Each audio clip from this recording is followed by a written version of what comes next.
Dear ladies and gentlemen, welcome back to the analysis of YOLENO TV. I hope you're well from wherever you're watching this channel. I'd like to start this session by appreciating you so much for making this channel grow. If you wish to support us, just subscribe to our channel and give this video a like. I know by now most people are concerned about what took place within the African Climate Summit. But very few people remember the problem that Kenya has been faced with since March. And this is concerning the Finance Bill, which is now the Finance Act. So I know so many people forgot, but word has it that on Friday, there is going to be a ruling from the Supreme Court. A ruling which will give us an answer as to whether Kenyans will still continue with the new proposals in the Finance Act 2023, or Kenyans will be taken back to the drawing board for the government to formulate another finance bill, or for the government to drop certain clauses within that Finance Act. I know so many people had forgotten about that move, but let me get you up to speed with what's going to happen on Friday. So a 7-judge bench to give a ruling on whether President William Ruto was within the law on implementing the finance bill.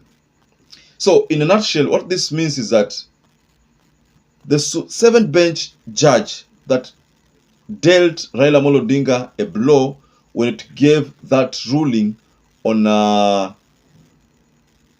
last year's general election is going to sit again, and this time round it will be to deliberate on whether the finance bill was implemented in accordance with the law. That means whether there was enough public participation, and if there was public participation, then whether those deliberations were enacted in that bill.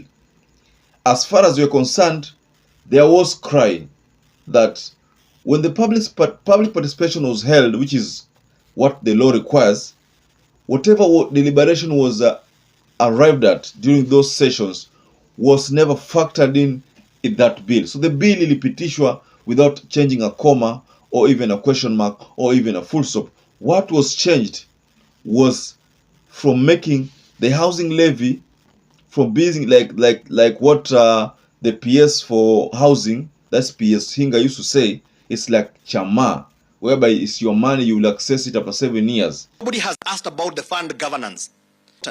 This money is not GOK money. Please, this is not GOK money. This money will never see the consolidated fund. This is members' money. That's what I told you. Please, it's not different from Asako or Chama. If you decline to take that house, the unit that you shall have been allocated. So back then the narrative was like, this is going to be like a Chama, but the government rushed and changed it to be a tax. Not a tax. What is it? It is a contribution you are making. You know, tax. It goes one way. You never get it. In short, what you're telling me, Honorable Kimanikure, is that the housing levy is no longer a levy, it's a tax, housing tax. Yes, that's what's going to a special fund that is created under the Housing Act. And it is going to be administered as per the regulations which are going to be published. Yes, as it is now, it is a tax. It is going to the consolidated fund. But so it's just a tax. So the 7-judge bench is going to establish whether that was done in accordance with the law, and whether that which the government kept telling Kenyans is exactly what was implemented. Or again, the 7-judge bench is seeking to unearth whether those items in that finance bill, the several acts in it, the several items in the bill, whether these items meet the requirements of rather conforms with the law. The idea here is whether William Ruto abided by the law when he was advocating for this Finance Act. So one ex-handler named Star Kenya said, Registrar of the Supreme Court, Letizia Wachira, says ruling will be delivered by email at 10 a.m. Again, that is another shocker. This is to say that And I'm beginning to suspect something, but I don't want to talk about that because we are not allowed to discuss anything about Kwakoti. But then this is a bit you can guess what is going to take place. But I don't want to talk about what is going to take place. But you can still take a guess. You're told that this ruling is going to be delivered by email at 10 a.m. on Friday. So whereas we expected maybe something good, there'll be like kutakuwa na hii session whereby people just get to hear what the judges say. No, they are saying they will deliver it by email. This is like what happened in 2013 when William Mutunga said, I will deliver the ruling by email. And then when that document was shared, many people didn't understand what was contained in that document. Many people prefer to have the judges read the ruling one by one, and then finally the hard copy will be now shared. But if it that's not going to be the case, then hapo naona kama kuna venye iko. Let me also give you a composition of that bench. The bench is going to comprise of a president of the judiciary, together with his deputy, Koome and Mwilu. Others who are expected to give a ruling in the matter include the President of the High Court of Kenya, Justice Ouko, Justice Smokin Wanjala, Justice Njoki Ndung'u, and others. So if you look at that number is exactly the number of those people or those judges who deliver the ruling on Raila Amolo Odinga's presidential petition. But also be informed that this is going to be the first time since the general election that the team is coming together to give a determination on a matter that was presented before the court by a petitioner. I want to also remind those people who have not been following that all these were brought about by what Busia Senator Okiya Omtatah brought in court in form of a petition. The second order, the court says, thou shalt not do anything about that bill. Impose it on Kenyans. So first, it went through the lower courts, and then there was a proposal that it be taken to the High Court for Martha Koome to formulate a judge bench, and that is the arrangement. I think you remember that history. So on Friday, the ruling is going to be delivered. I would have loved to ask you, what do you think the ruling will be like? But I know you will respond on that ruling, but we're not supposed to talk about the ruling kabla haijatokea. So what we can say is that the ruling will be delivered on Friday, and according to the registrar, the court registrar, Letizia Wachira, the ruling will be delivered by email at 10 a.m.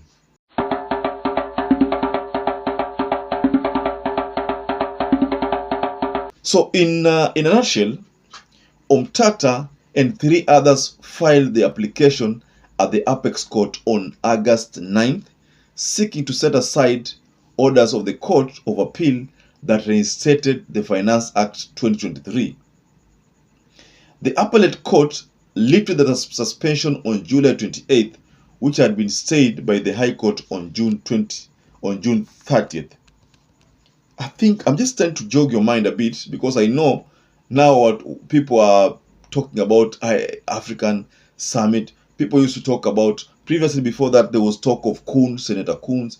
Before that there was a talk of Meg Whiteman. So people have been relaxed on this matter of Finance Act. And this is very serious. Of course, we also understand that in Kenya, you're not supposed to talk about something that is in court.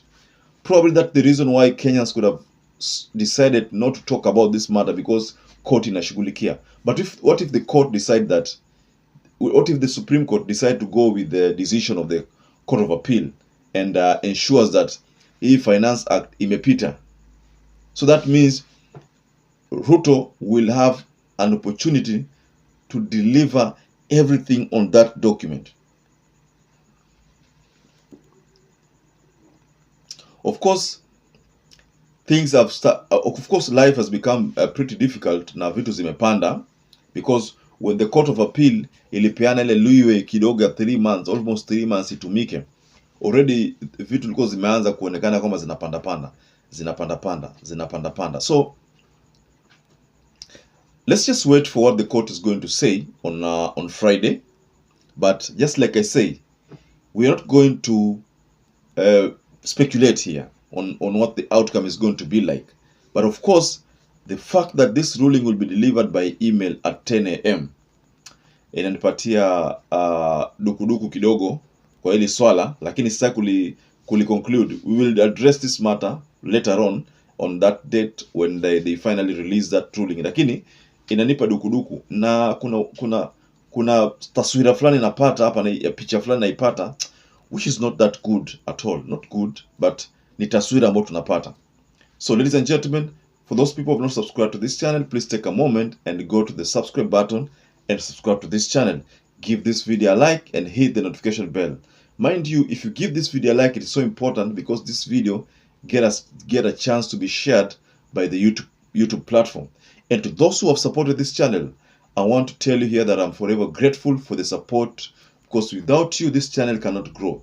So until you catch up again, please stay safe and stay blessed.